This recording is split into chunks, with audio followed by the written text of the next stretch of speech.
முதல் காலவரையற்ற போராட்டம் நடத்த போறதா அவங்க அறிவிச்சிருந்தாங்க.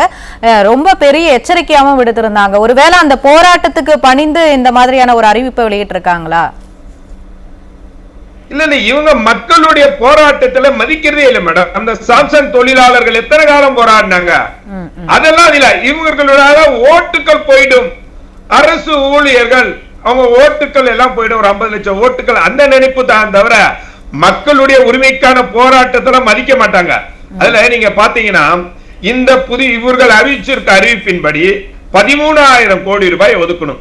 தமிழ்நாட்டில் ஏற்கனவே 5 லட்சம் கோடி கடன், எவ்வளவு 5 லட்சம் கோடி கடன்ல போய்கிட்டு இருக்கு. இந்தியாவிலே அதிகமா கடன் வாங்கிய மாநிலம் தமிழ்நாடு. இந்த கடனுக்காக மாசத்துக்கு வருஷத்துக்கு 75,000 கோடி ரூபாய், 75,000 கோடி ரூபாய் இந்த அரசாங்கம் செலுத்திட்டு இருக்கு.